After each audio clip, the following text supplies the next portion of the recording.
ஒரு சந்திரசேகர கைனாரு உனக்கு சொத்துக்கு பணம் இது கர்வம் அந்த கர்வம் வந்து எப்படி இருக்கணும்? ஒவ்வொருத்தருக்கும் ஒரு கர்வம். பணம் கர்வம் அடிக்க மாட்டாங்க. அழகுண்டா அழகு கர்வம். நகை போட்டுதான் நகை கர்வம். சொத்து இருந்தா சொத்து கர்வம். ஊர் நல்ல பெருசா கட்டுதான் அவங்களுக்கு அது ஒரு கர்வம். அதுபோல உனக்கு இந்த சொத்துன்ற ஆணவம் வந்துச்சு. கூலியாளர்களுக்கு கொடுக்க வேண்டிய கூலியை கொடுக்கல என்ன? அதே வந்து ஒரு கடவுள்கிட்ட போய் பணம் வாங்கி என்ன? அதே வந்து ஏற்கிற அந்தருடைய செல்லியம்மனை வந்து உனக்கு அடிமையாக்கி அதனால இந்த ஆணவம் வந்து எப்படி இருக்கும் தெரியுமா?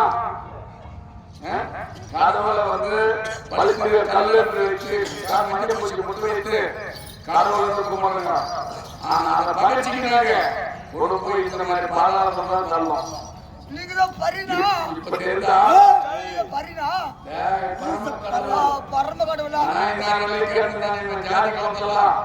யாரும் ஜாதி கேட்கல. நான் சிவபெருமான வந்து பரமசிவனுக்கு பதில் பறையும் அப்படின்னு சொல்லிட்டோம்.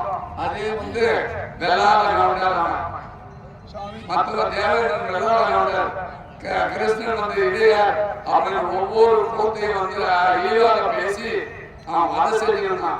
அவன் தான் சொல்லுவாங்க பெரியவான் தவளை தன்மையால் கெட்டு போற மாதிரி அவன் தலைமையில அவனே மண்ணாக போட்டுக்கலாம். யாருன்னு யாரும் அடிக்க மாட்டாங்க. நீ அடுத்தவங்களை துன்புறுத்துறதுனால அந்த வலி எப்படிக்குன்னு சொல்லிட்டு நீ அனுபவிக்கணும். நீங்க நினைக்கலாம் இந்த சந்தோஷம் நேராக வட்டவன் ஒரு பெண்ணின்ற பாராமல் கடவுள் என்று மதியாமல் அடித்து இருக்கிறான், துன்படுத்தி இருக்கிறான், நான் செய்யாத சித்தவா செய்திருக்கான் என்கிறான். ஆனால் உங்கள் சொல்லியாகப்பட்டால் யாரு? கடவுள் தானே. கடவுளா இருந்தும் ஒரு பெண்மணியாக இருந்து ஒரு பெண்ணை பலி கேட்கலாமா? ஆனா தவறு யாருது? ஆனா முதல் அந்த எண்ணத்தை கொள்ள கிடையாது. நாட்டு மக்கள் என்னை வார்த்தை கேளாமல் என்னை மதிக்காமல் நடந்தார். ஆனா இருந்தாலும் அதுக்கு நான் பயப்பில்லை.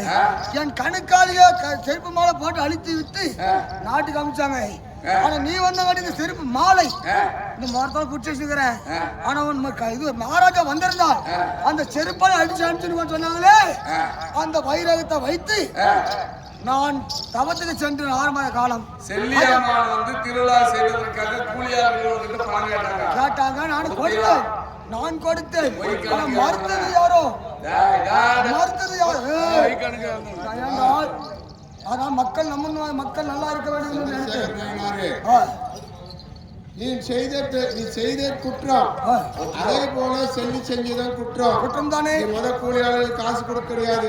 கூலிக்காரன் வாயடித்தவன். சரி, ஏன் கூலிக்காரன் வாயடித்த? எனக்கு 1000 காணி ஏக்கரை நிலங்குது அப்படின்னு சொல்லி கருவத்துல நீ அழிஞ்சி தலகரம் தலகருவத்தை கொண்டிருந்த. அதாவது யார் ஒரு தலகருவம் பிடித்து அழிகிறதோ அவன் அடியோடு அழிந்து விடுவான். அதனால உனக்கு சொத்துக்காக நாடித்தானே இந்த வேலை செஞ்ச. உனக்கு 1000 காணி ஏக்கரா நிலமோ யாருக்கு போய் சேரணும் தெரியுமா? யாருக்கு? என் தங்கை செல்லியம்மாளுக்கு மாடி நிலமோ போய் சேரணும். சாமி ஆண்டுவா. ஆனா போய் பாக்கிற போது ஆனா இப்ப நீ ஒத்தினிக்கு பாத்தியா? என் தங்கை செல்லி செய்த தவறுதான். அதோட மிக தவறு. ஒரு கடவுளை பாராமல் எப்படி இருந்தாலும் அவங்களுக்கு துன்படுறது தவறு என்று சொன்னாயோ நான் அப்பவே மனம் இருந்து விட்டேன். ஆனா இருந்தாலும் நான் செய்தது தவறுதான். அதனால அது என்ன செய்ய வேண்டும் சொன்னீங்க? உன்னுடைய சொத்து எல்லாம் 1000 கோடி எங்க இருக்கிறதோ அந்த செல்லியம்மா மானியமாக போய் மானிய நிலமாக கொடுக்கணும். அப்படியே ஆடுச்சாங்க. அந்த செல்லியம்மால நீ பூசாலியாக நின்று